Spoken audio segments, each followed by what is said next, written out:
કૈલાસજીએ પાપડ વેચીને પોતાના દીકરાને ઉછેર્યો અને જ્યારે એ કમાવા લાગ્યો તો બધા પૈસા માને લાવીને આપી દેતો અને કૈલાસજી પાસે બેસીને આ દ્રશ્ય જોતા રહેતા કે દીકરો ક્યારેક તેમને પણ પૈસા આપે જેથી તેઓ પોતાની જરૂરિયાત પૂરી કરી શકે. એક દિવસ તેમણે દીકરા પાસેથી 6 રૂપિયા માંગ્યા કે મને નાઈ પાસે વાળ કપાવવા છે. તો એ બોલ્યો, ખુદ કમાઈને પોતાના ખર્ચા પૂરા કરો, તમે મારા માટે શું કર્યું છે? આ સાંભળીને કૈલાસજી ઉદાસ થઈને ઘરેથી નીકળી ગયા અને બીજે દિવસે દીકરો ઓફિસ ગયો તો તેના હોશ ઉડી ગયા. એ જોઈને કે ત્યાં, માં, આ લ્યો પૈસા, પોતાના હાથમાં રાખો, આજે મારી પહેલી સેલરી આવી છે.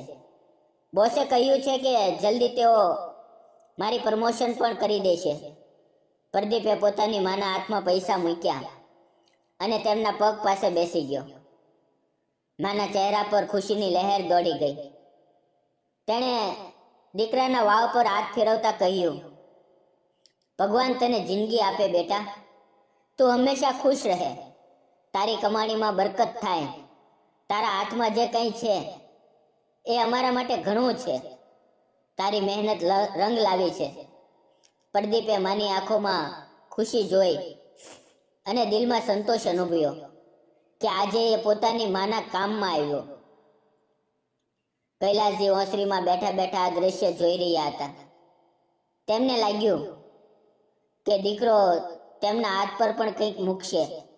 તેમણે પોતાના દીકરાને આગળ વધારવા માટે જે મહેનત કરી હતી આજે તેનો સિલો આપશે. પરંતુ ઘણા વધુ નિરાશ થયા હતા. તેમના દિલમાં દુઃખ હતું. એ વિચારી રહ્યા હતા કે આ દીકરો હવે પોતાની માના પગમાં બેઠો છે અને મને ભૂલી ગયો છે. તેમની મહેનત, તેમના બલિદાનનું કોઈ મોલ નથી. તેમણે આ વાતનું દુઃખ નહોતું થયું કે દીકરો માની પાસે બેઠો છે, પણ આ વાતનું દુઃખ જરૂર થયું હતું કે દીકરાએ બાપને પૂછવું પણ ગવારા ન કર્યું. પ્રદીપે મા સાથે કહ્યું, મને ભણાવવામાં તમે ઘણી મહેનત કરી અને હવે બધું તમારા માટે છે.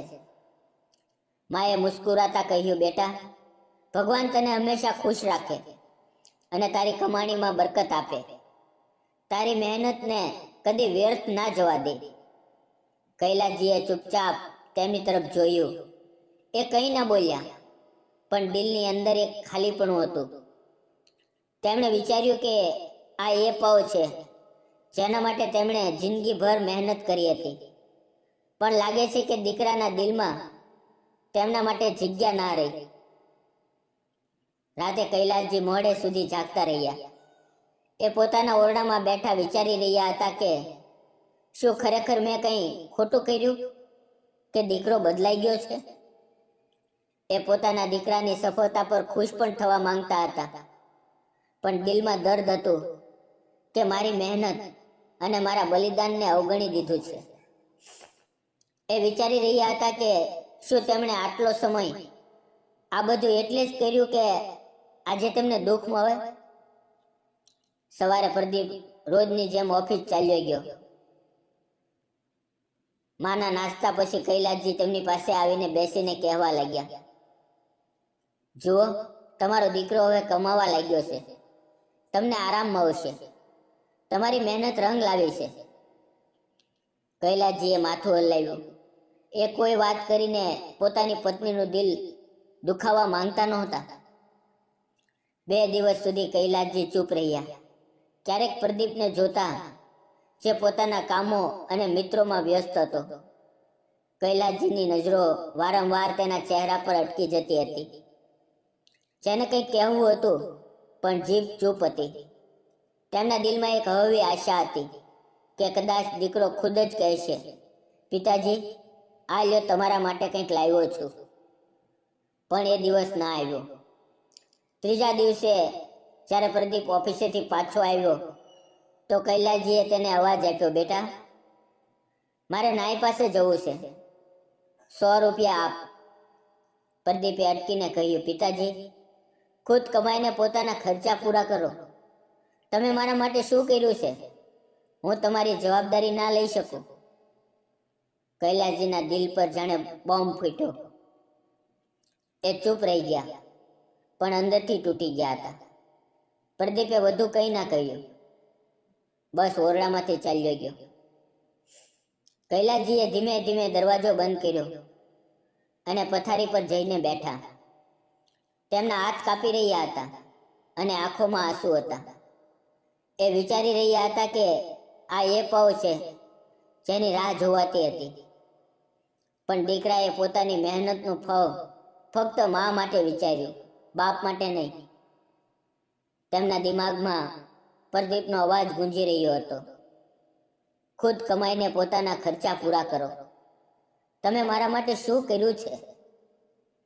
તેમના આંસુ ખુદ વહી ગયા હતા. એ વિચારી રહ્યો હતા કે બસ હવે ચૂપ રહો, કારણ કે દીકરાના દિલમાં હવે તમારા માટે જગ્યા ના રહી. તેમને એ દિવસ યાદ આવી રહ્યા હતા જ્યારે તેમણે પોતાની ભરી જવાની પોતાના દીકરા માટે ભૂલાવી દીધી હતી. પોતાની જરૂરિયાત પર પોતાના દીકરાની ઈચ્છાઓને પ્રાથમિકતા આપી હતી. જિંદગીભર મહેનત કરી હતી. આખો દિવસ પાપડ વેચતા હતા અને પોતાના દીકરાની ઈચ્છાઓ પૂરી કરતા હતા.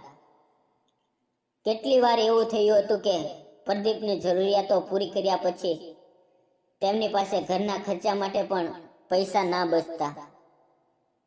ત્યારે રાતોમાં પણ કોઈ પાર્કની સામે જઈને પાપડ વેચવા લાગી જતા હતા, જેથી ઘરનું રાશન આવી શકે. તેમણે પ્રદીપને લઈને જીવનમાં ફક્ત એક જ સપનું જોયું હતું કે એ ભણી ગણીને મોટો માણસ બને અને તેમના વૃદ્ધાવસ્થાના દિવસો સુધરી જાય. તેમની દરેક ઈચ્છાઓ પૂરી થઈ હતી. પ્રદીપ મોટો થઈ ગયો હતો, ભણી ગયો હતો અને તેની સારી જગ્યાએ નોકરી પણ થઈ ગઈ હતી. પણ તેમની આખરી ઈચ્છા અધૂરી રહી ગઈ, અને એ હતી કે તેમના વૃદ્ધાવસ્થાના દિવસો સુધરી જાય. કૈલાસજીએ આ જ વાતને સારી રીતે સમજી લીધી કે દીકરો ચાલો માથી તો પૂછે છે, બાપને ના પૂછે તો કોઈ વાત નહીં. તેમણે વિચારી લીધું હતું કે એ દીકરાની જિંદગીથી ક્યાંક દૂર ચાલ્યા જશે, જેથી તેના પર બોજ ના બને અને ના તેની કઠોર વાતો તેમનું વધુ દિલ દુખાવે. દૂર રહેશે તો કોઈ પ્રકારની કોઈ ફરિયાદ પણ ના થશે. સવારના સમયે કૈલાસજી ઉઠ્યા, પૂજા કરી અને ચૂપચાપ ઘરેથી નીકળી ગયા. આ પળ કૈલાસજી માટે ઘણી દુઃખદ હતી, પણ તેમના દિલમાં આ પણ વિશ્વાસ હતો કે જે કંઈ થવાનું છે એ સમય સાથે થશે અને દીકરાને પોતાની ભૂલનો અહેસાસ જરૂર થશે. ગલીના વાંક પર પહોંચીને એ અટકી ગયા અને પાછળ ઘર તરફ જોયું. દિલમાં પ્રાર્થના કરી, ભગવાન મારા દીકરાને એ અહેસાસ કરાવી દેજે જે તેને આજ સુધી ના આવ્યો. એ જાણતા હતા કે હવે તેમને કંઈક દૂર રહેવું પડશે, જેથી દીકરો પોતાના કરેલા પર અહેસાસ કરે. પ્રદીપ ઘરની અંદર હતો અને પોતાની મા સાથે વાતો કરી રહ્યો હતો. તેને કદાચ આ સમયે પિતાના દિલની હાલતનો અંદાજો ના હતો. પ્રદીપને અંદાજો પણ ના હતો કે તેના પિતા તેને છોડીને ચાલ્યા ગયા છે. તેણે આરામથી પોતાના ઓફિસ જવાની તૈયારી કરી અને જ્યારે એ ઓફિસ પહોંચ્યો તો દરવાજા બહારથી જ બૂમો અને હલચલ અનુભવાય. લોકો દોડતા અંદર જઈ રહ્યા હતા અને કેટલાકના ચહેરાઓ પર ભય અને પરેશાની સ્પષ્ટ દેખાઈ રહી હતી. પ્રદીપે પોતાના મિત્રને પૂછ્યું, શું થયું? તો મિત્રએ હિચકિચાતા કહ્યું, પ્રદીપભાઈ, કંઈક એવું થઈ ગયું છે કે બધા પરેશાન છે. આ સાંભળતા જ પ્રદીપનું દિલ ધડકન ચૂકી ગયું અને મને લાગે છે કે એ શરૂઆત પણ તમારા કેબિનમાં થઈ છે. હું ઝડપથી અંદર ગયો અને ઓફિસના મુખ્ય હોલમાં પહોંચ્યો તો તેને ખબર પડી કે કંપનીના મોટા ક્લાયન્ટે અચાનક કોન્ટ્રાક્ટ ખતમ કરી દીધો છે. તેની સાથે કેટલાક મહત્વપૂર્ણ દસ્તાવેજો પણ ગુમ થઈ ગયા છે અને બોસ ઘણા ગુસ્સામાં છે. ઓફિસના મેનેજરે ઓફિસમાં કામ કરતા બધા વર્કર્સને એકઠા કરી લીધા અને કહ્યું, આ બધું કોની બેદરકારી છે? પ્રદીપના દિલની ધડકન ઝડપી થઈ ગઈ હતી, કારણ કે તેને પોતાના મિત્રના શબ્દો યાદ આવ્યા કે આ બધું તમારા કેબિનથી શરૂ થયું છે. મેનેજર અને બાકી બધાની નજરો પ્રદીપ તરફ હતી. મેનેજરે ગર્જના કરતા કહ્યું, આ બધું કામ પ્રદીપના કેબિનમાં થયું છે. પ્રદીપે આશ્ચર્યથી કહ્યું, સર, મને નથી ખબર શું થયું. મેં કાલે રાત્રે બધું ઠીક કરીને છોડ્યું હતું, પણ મેનેજરે કહ્યું કે તમે જવાબદારી પૂરી ના નિભાવી, એટલે ક્લાયન્ટે કોન્ટ્રાક્ટ ખતમ કરી દીધો અને કંપનીને આટલું મોટું નુકસાન થયું છે. પ્રદીપની જીભ જાણે જામી ગઈ. દિલની અંદર ડર અને શર્મિંદગીની લહેર દોડી ગઈ. એ પોતાના મિત્રો તરફ જોઈ રહ્યો હતો, પણ બધા ચૂપ હતા. પ્રદીપે દિલમાં વિચાર્યું કે આ કેવી રીતે શક્ય છે કે કાલ સુધી બધું ઠીક હતું અને આજે બધું બરબાદ થઈ ગયું. એ બેબસ અનુભવી રહ્યો હતો. મેનેજરે કહ્યું, તમારે તરત ઓફિસમાં બેસીને રિપોર્ટ તૈયાર કરવી પડશે અને ક્લાયન્ટ સાથે થયેલી સમસ્યા ઉકેલવી પડશે. પ્રદીપે માથું હલાવ્યું અને ચૂપચાપ પોતાના કેબિન તરફ વધ્યો. દિલમાં એ પોતાના પિતાનો વિચાર કરી રહ્યો હતો અને વિચારી રહ્યો હતો કે જો એ ત્યાં હોત તો કદાચ તેને હિંમત આપત. દિલની ધડકનો ઝડપી થઈ ગઈ હતી અને હાથ કાપી રહ્યા હતા. પ્રદીપે કોમ્પ્યુટર ચાલુ કર્યું અને ડેટા તપાસવા લાગ્યો. એ જોઈ રહ્યો હતો કે કેટલીક ફાઇલો સાચે જ ગાયબ છે અને કેટલીક ખોટા ફોર્મેટમાં છે. તેના દિલમાં નિરાશા વધી ગઈ. એ વિચારી રહ્યો હતો કે આ બધું કેવી રીતે થયું અને તેની મહેનત કેમ બરબાદ થઈ. તેના દિલમાં શંકા અને શર્મિંદગીની લહેર દોડી ગઈ. એ પોતાના બોસે આપેલું આટલું નાનું કામ પૂરું ના કરી શક્યો, એટલે તેના પ્રમોશનના ચાન્સ પણ ખતમ થઈ ગયા હતા અને કદાચ હવે તેની નોકરી પણ જોખમમાં પડી ગઈ હતી. બપોર સુધી હાલત વધુ ખરાબ થઈ ગઈ. ક્લાયન્ટ ઓફિસ પહોંચી ગયા અને ઘણા નારાજ હતા.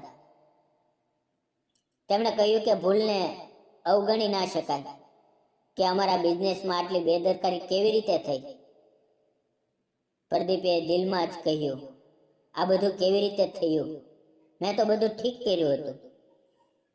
એ અંદરથી તૂટી ચૂક્યો હતો, પણ બહારથી પોતાને સંભાળી રહ્યો હતો. મેનેજરે પ્રદીપને બોલાવ્યો અને કહ્યું, તમારે આ સમજવું પડશે કે તમારી ભૂલથી કંપનીને ઘણું નુકસાન થયું છે. હવે તમારે આખી રાત કામ કરવું પડશે જેથી સમસ્યા ઉકેલાઈ શકે. પ્રદીપે માથું હલાવ્યું અને ચૂપચાપ ઓફિસના બધા કામ સંભાળી લીધા. રાતના સમયે જ્યારે ઓફિસનું વાતાવરણ થોડું શાંત થયું તો પ્રદીપ કોમ્પ્યુટર સામે બેઠો રહ્યો. રાતે મોડે સુધી પ્રદીપે કામ કર્યું. દરેક દસ્તાવેજ, દરેક ફાઇલ અને દરેક કાગળની તપાસ કરી. તેણે વિચારી લીધું હતું કે એ દરેક હાલતમાં બધું ઠીક કરશે. તેના મિત્રો થોડી વાર પછી ઘરે ચાલ્યા ગયા, પણ પ્રદીપ ઓફિસમાં એકલો રહ્યો. સવારના સમયે પ્રદીપ થાક પછી બધી ભૂલો ઠીક કરી ચૂક્યો હતો.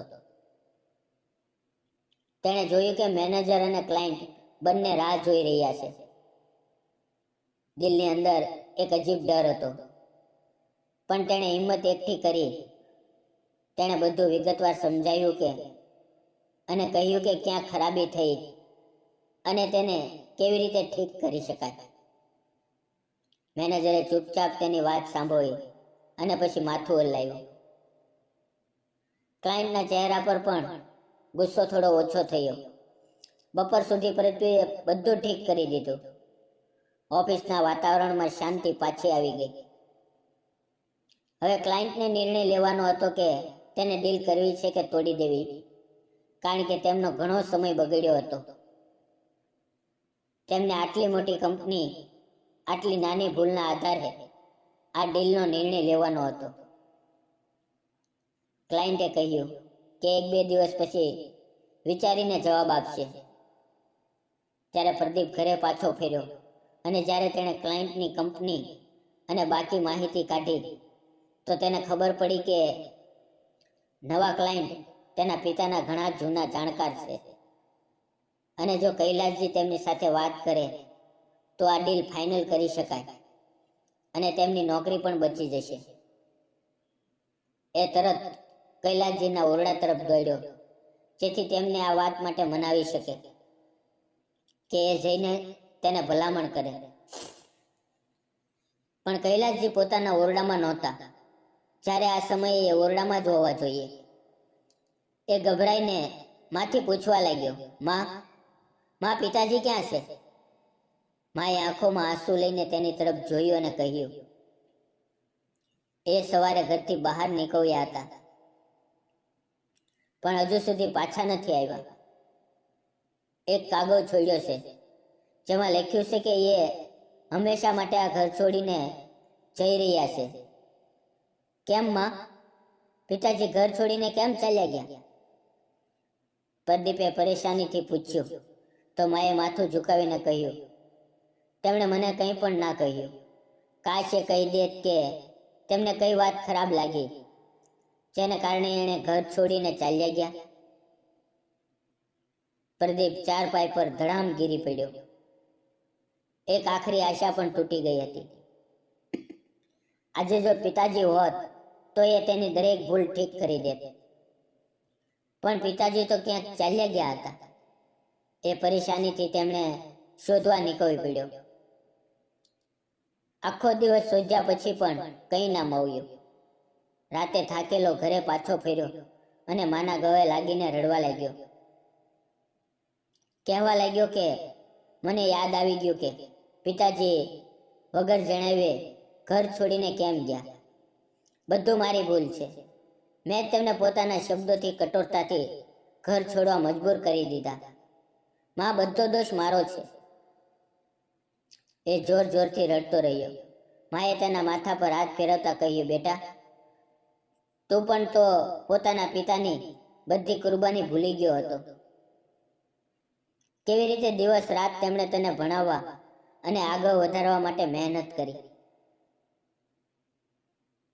પણ તે તેમની મહેનતનો સિલો આપવાને બદલે 100 રૂપિયા આપવાથી પણ ઇનકાર કરી દીધો. કાશ તું પોતાની વાતોમાં પ્રેમ રાખત. હું માનું છું કે બાળપણમાં હું જ તને દરેક વસ્તુ માટે પૈસા આપતી હતી, પણ કમાઈને તો તારા પિતાજી જ લાવતા હતા. અને જો એ મને કોઈ વસ્તુ માટે મના કરી દેત તો હું તને કેવી રીતે પૈસા આપત? તું આજે જે કંઈ છે પોતાના પિતાની મહેનતના કારણે છે. પણ તું તેમની પાસે પૂછી રહ્યો હતો કે તમે મારા માટે શું કર્યું છે. આ વાતથી તો તેમનું દિલ દુખવું જ પડે અને તેમને ઘર છોડીને જવું જ પડે. પ્રદીપ માના પગમાં પડી ગયો અને તેમની પાસે માફી માંગવા લાગ્યો. માએ કહ્યું, મને તારી પાસેથી કોઈ ફરિયાદ નથી, પણ પોતાના બાપને શોધી લાવ. મેં કેટલાક દિવસ લગાવી દીધા હતા પણ પિતાજી ન મળ્યા અને ક્લાયન્ટ તરફથી પણ વધુ વિલંબ થઈ રહ્યો હતો. આખરે એક દિવસ હું એક ક્લાયન્ટ સાથે 2 ટૂંકી વાત કરવા માટે ઓફિસ પહોંચી ગયો. પણ જેવો આગળ વધ્યો તો તેના માથા પર આકાશ તૂટી પડ્યું અને આંખો સામે જમીન ગો ગો ફરવા લાગી. એ તરત ક્લાયન્ટની પાસેની ખુરશી પાસે બેસી ગયો અને અચાનક જમીન પર બેસી ગયો. સામે ખુરશી પર કોઈ બીજું નહીં પણ કૈલાસજી બેઠા હતા. તેણે પોતાના પિતાના પગ પકડી લીધા અને જોર જોરથી રડતા માફી માંગવા લાગ્યો. કહ્યું, પિતાજી, મને માફ કરી દો. મારાથી ઘણી મોટી ભૂલ થઈ ગઈ. મેં તમારી સાથે બદતમીજી કરી. તમે મારા માટે શું કંઈ ના કર્યું. પણ હું તમને તેનો સિલો આપવાને બદલે તમારી સાથે વધુ બદતમીજ થતો ગયો, અને કદાચ આ બધું મારી ભૂલની સજા છે જે મને મોહી રહી છે. મારું કેરિયર જોખમમાં છે. કૈલાસજીએ ધ્યાનથી જોયું અને પછી તેના ખંભા પરથી પકડીને ઊભો કર્યો અને પોતાના ગળે લગાવી લીધો અને કહ્યું, મને તારી પાસે કોઈ ફરિયાદ નથી, અને ના હું તારાથી નારાજ છું. તારી વાતથી મને ઘણું દુઃખ થયું હતું, અને મને ખબર હતી કે તું આગળ પણ આવી વાતો કરતો રહીશ, એટલે હું ચૂપચાપ ઘર છોડીને ચાલ્યો આવ્યો, જેથી તું વધુ કોઈ દિલ દુખાવનારી વાત ના કરે. એક બાપ બધું સહન કરી શકે છે, પણ આ વાત સહન ન કરી શકે કે તેની સંતાન તેની સામે ઊંચા અવાજમાં બોલે અને પોતાના પૈસાનો અહેસાસ જતાવે. તું મને મારી આખી જિંદગીની મહેનતનો સિલો ના આપે તો પણ ઠીક હતું, પણ તે પોતાનો વર્તાવ જ બદલી નાખ્યો અને હું ઘર છોડવા મજબૂર થઈ ગયો. પ્રદીપ ફરી એકવાર ફાટી પડ્યો અને રડતા રડતા માફી માંગવા લાગ્યો. પ્રદીપે આંખો ભરીને કહ્યું, પિતાજી, આજે મને સમજાયું કે તમે મારી દરેક જરૂરિયાત અને ઈચ્છા માટે દિવસ રાત મહેનત કરી હતી, અને મેં આ બધું અવગણી દીધું. મેં મારી વાતો અને જીદથી તમને દુઃખ પહોંચાડ્યું, અને કદાચ એ જ કારણ હતું કે તમે ઘર છોડીને ચાલ્યા ગયા. કૈલાસજીએ મુસ્કુરાતા કહ્યું, બેટા, બસ બસ, હવે પોતાના દિલને શાંત આપ. ક્યારેક માણસ પોતાની વાતોમાં બીજાના દુઃખને અનુભવી ના શકે. તે જે કર્યું એ હું ભૂલી ગયો છું. પ્રદીપે કહ્યું, પિતાજી, આજે મને મારી ભૂલનો અહેસાસ થયો, અને હું વચન આપું છું કે આગળ કદી તમને દુઃખ ના આપીશ. કૈલાસજીએ કહ્યું, બેટા, બસ હવે સમય બગાડીશ નહીં. ક્લાયન્ટ સાથેનો મામલો ઉકેલવો છે?